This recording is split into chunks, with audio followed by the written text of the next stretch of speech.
From the American Neurological Association, I'm Adeline Goss. This is ANA Investigates. Small fiber neuropathy is one of those conditions in neurology that can feel frustratingly intangible. Even for patients with severe neuropathic pain and autonomic symptoms, the exam is often nearly normal, the EMG normal, and sometimes we can quickly diagnose a patient with a treatable cause like diabetes or a toxic neuropathy, but in about half of cases, the usual lab testing doesn't reveal a cause.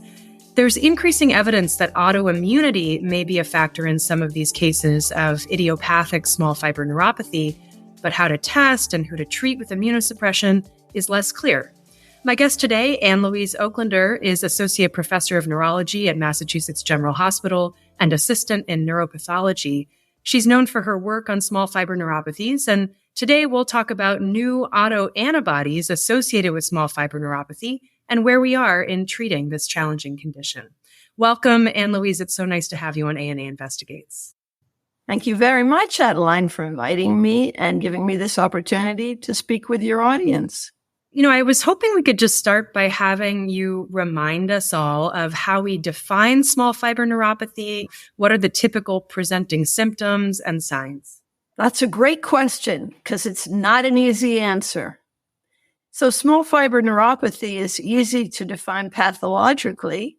These are peripheral neuropathies that primarily affect the unmyelinated and thinly myelinated axons. So you know it when you see it under the microscope, but as you mentioned, it's very hard to ascertain, both because these do not present with weakness and muscle atrophy, which are sort of the cardinal signs of peripheral neuropathy, nor is it detectable with routine clinical EMG and nerve conduction studies. So special studies are needed. Yeah, so this is part of why this will be such an interesting discussion.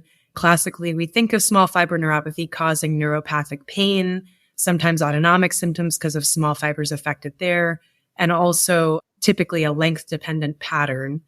In the population at large, a number of patients will have diabetes or some other detectable cause on lab testing. But like I mentioned, there are all of these other patients where we don't readily identify a cause. So I also just wonder if you can tell us a bit about your workflow for confirming the diagnosis of small fiber neuropathy.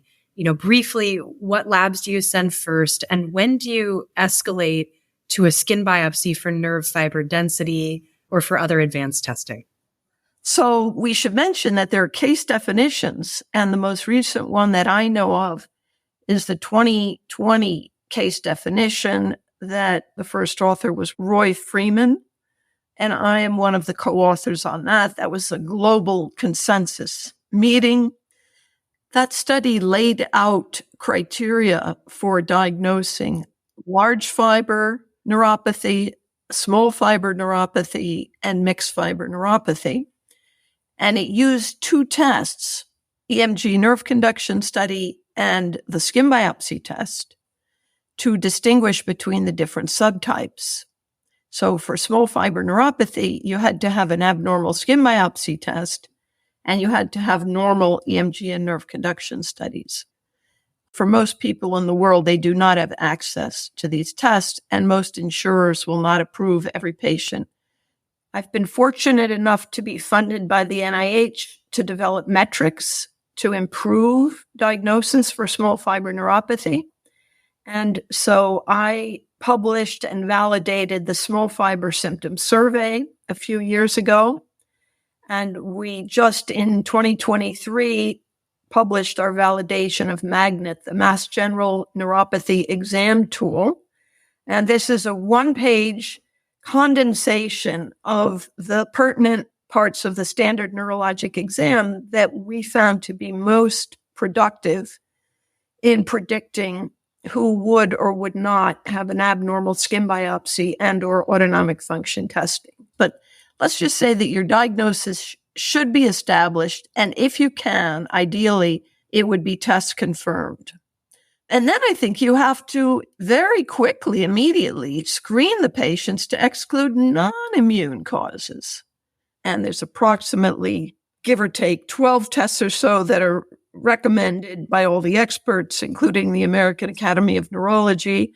I published a paper in 2016 that looked at the value, the positive, negative predictive value, and the cost of identifying one abnormal case for various tests. So I think it's only once you've done those things that you can even begin to consider possible immune causality. And there, I think a diagnosis of systemic autoimmune condition is probably the most important indicator. Sjogren's, in particular, which is the number 2 most prevalent rheumatologic diagnosis after lupus. So Sjogren's appears to be the one that is most often associated with small fiber neuropathy. Then another thing that has been tied in is a history of other organ autoimmunity. So when you meet a patient with initially idiopathic neuropathy, and they have, by the way, Hashimoto's, you're getting a signal there that this is a person who has increased risk of disimmunity. And once you've had autoimmune conditions affecting other organs, you have to be a dummy not to wonder if an idiopathic neuropathy may be another manifestation of that same immunity, particularly because some of these are associated with underlying genetic variants. I always check SED rate because it is a strong marker of autoimmunity. Again, keeping in mind it's completely nonspecific, and maybe the SED rate is high because the patient had COVID last week. Similarly, I check for anti-nuclear antibodies. I and others have published, again, that there are elevated prevalences of ESR, ANA, Sjogren's autoantibodies, and even low complement levels. There's large series out of Europe. We published a 195 case series that showed elevated prevalence of these immune markers. Great. So we've been talking here about how to screen for a possible autoimmune cause of small fiber neuropathy. And I'd like to move now to a specific subtype of autoimmune small fiber neuropathy, namely autoantibodies that cause a small fiber neuropathy. So in the past couple of years, several autoantibodies have been discovered that have been linked to small fiber neuropathy. And I wonder if you can talk about some of those key autoantibodies and their associated conditions. A study by Fuji et al., published in 2021, really does a nice study for making the case that antiplexin D1 antibodies may be pathogenically associated with initially idiopathic small fiber neuropathy. This was a controlled study of patient sera that included not only patients with ISFN, but also healthy controls and patients with non-immune causes of small fiber neuropathy. So they could look at the prevalence of what they found in other cohorts. They identified antiplexin D1 antibodies in 12.7% of their series, and they were able to accomplish passive transfer to mice, reproducing the clinical and pathologic aspects of small fiber. So I think they made a good case that antiplexin D1 IgG appears to be pathogenic for small fiber neuropathy. And they even went so far as to say that this would influence considerations for immunotherapy. I should also, in counterpoint, mention some other autoantibodies, because these are the ones that a lot of people are currently thinking about. And that's the TSHDS and FGFR3 autoantibodies that were initially described by Pestronk and his wonderful lab at WashU. The problem with those autoantibodies is, number one, that they are present in a percentage of healthy people. And it's not at all clear that the prevalence of those antibodies is that elevated in patients with SFN. They don't seem to predict any particular clinical phenotype, the way something like anti-Hu antibodies does. There's a much tighter correlation between a specific autoantibody and a specific clinical presentation. And furthermore, the presence of those specific autoantibodies does not predict response to immunotherapy. There's a very nice study from some of my colleagues here at Harvard and others that shows that patients who have anti-TSHDS or anti-FGFR3 autoantibodies do not respond to IVIG. So that very compellingly makes the case that detecting those autoantibodies should not be something that would guide you towards concluding that that patient's neuropathy is autoimmune or that it would respond to immunotherapy. I would like to transition a bit to talk about immunotherapy for small fiber neuropathy in greater detail.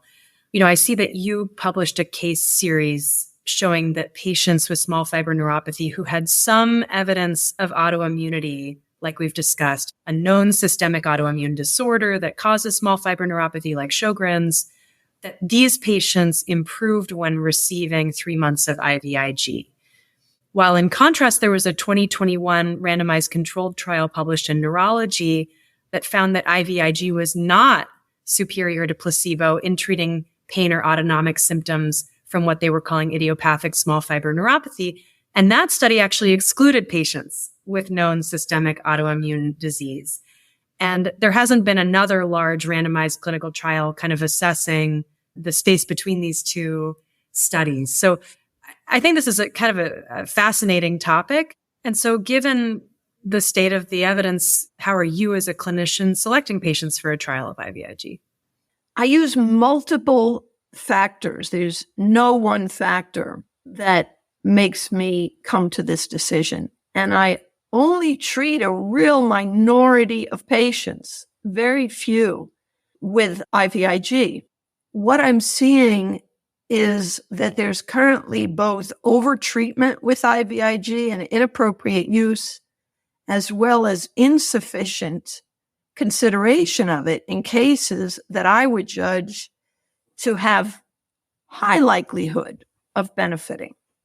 But I'd like to see these same questions asked of all the experts. And then I'd like to see a consensus opinion established of, well, what should we actually be considering? And what is the relative weight of the various considerations? There's two other considerations I always consider, so I'd like to just very briefly mention them. And one is disease tempo.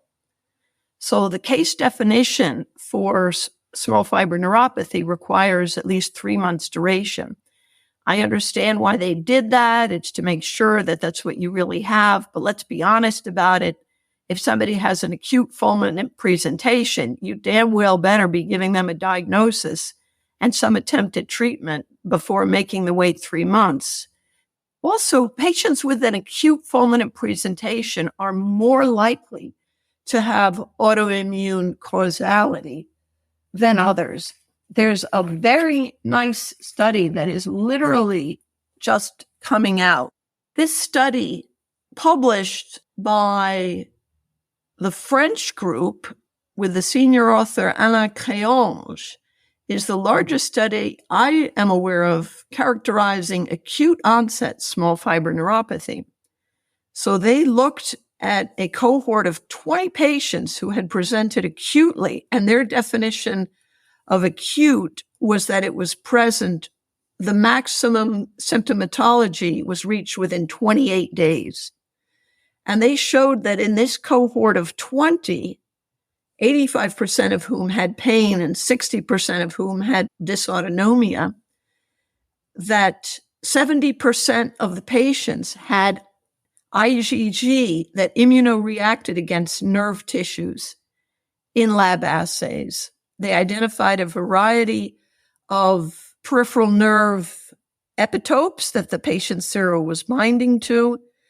And in all of the 3 patients treated with immunotherapy, which was corticosteroids, they improved. So I consider the tempo. The other consideration I want to just briefly mention is children, because there's increasing evidence that autoimmunity appears to be by far and away the most prevalent cause of small fiber neuropathy in children, teenagers, and healthy young adults, college students, graduate students, people under 35. In children, the only other significant contributor to small fiber neuropathy in healthy young people appears to be genetics. And so I always think very carefully about genetics. And I'm relatively quick to do genetic testing in kids and young adults, for instance, definitely in those with a family history or a very characteristic presentation.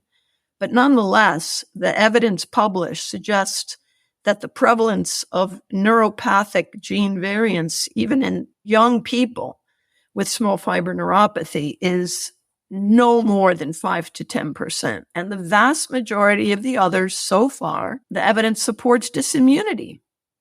Great. So, we've been talking about therapy. We've talked about common causes of small fiber neuropathy, autoantibodies, systemic autoimmune conditions, and even genetic conditions. And the final type of small fiber neuropathy I'd just like to briefly discuss with you is when we might consider a post-viral neuropathy. And in particular, I would assume that you're seeing a number of patients who are concerned about a post-COVID small fiber neuropathy. Are you seeing a bunch of these patients? Am I right? And also, what is your approach to managing patients who you think this might be what's going on? Adeline, thank you for bringing that up. I did publish in 2022 a paper along with colleagues from around the country. So this was a national U.S. case series. We reported on 17 cases of patients who were evaluated for peripheral neuropathies. I believe we picked up the first case of post-COVID MMN, but by far the most prevalent among the neuropathies that we picked up after COVID was small fiber neuropathy. And of course, the symptoms of small fiber neuropathy do overlap quite extensively with those of long COVID. I think at this point, it's fair to say that small fiber neuropathy is one of the contributors to long COVID, and it is likely the autoimmune post-infectious type. But clearly, it is not the only contributor to long COVID. These people have a lot of problems, and pathology has been demonstrated in a number of other organs. It's also clear that COVID is not the only infection or only virus that can trigger a post-infectious neuropathy. I think it's helped demonstrate because the data are there, the funding is there, people are looking at this. But I've seen many other patients, and I and others have published many other post-infectious cases in the pre-COVID era. Well, Anne-Louise, thank you so much for this far-reaching discussion about small fiber neuropathy. We often like to finish our interviews by just asking for any junior researchers who might be listening, what do you think are the most interesting, outstanding research questions right now in small fiber neuropathy? Small fiber neuropathy is a very tempting target for research because so little is known about it. I think much research is what's called incremental research, in which people are trying an additional therapy for a known condition or describing a variant of a well-characterized condition. But small fiber neuropathy has really been wide open, and I think you do need to approach it with open eyes. There's a lot to learn, and there's room and need for studies at all ends of the spectrum, both from the basic science studies. I think the studies we've mentioned with passive transfer and trying to identify antibodies in patient sera are essential. I think better clinical trials are essential. And I think also better characterization of patient symptoms, exam abnormalities, lifestyle contributors is also essential. So many opportunities for young investigators. And of course, don't hesitate to contact me if you're interested. Wonderful. Thank you so much, Anne-Louise. It was a great discussion. Thank you, Adeline, for hosting this. That was Louise Oaklander, Associate Professor of Neurology and Assistant in Neuropathology at Massachusetts General Hospital. ANA Investigates is the official podcast of the American Neurological Association. The show's producers are members of the ANA Education Innovation Committee, chaired by Michelle Johansson. I'm Adeline Goss, neurohospitalist, podcast host, and executive producer. Our program was produced today by Caitlin White and me, with help from Megan Ritchie and Jen Hirth. You can listen to past episodes of the show, subscribe to the show so you never miss an episode, and access all of the ANA's educational programs on the Education tab at myana.org. That's it for ANA Investigates. See you next month.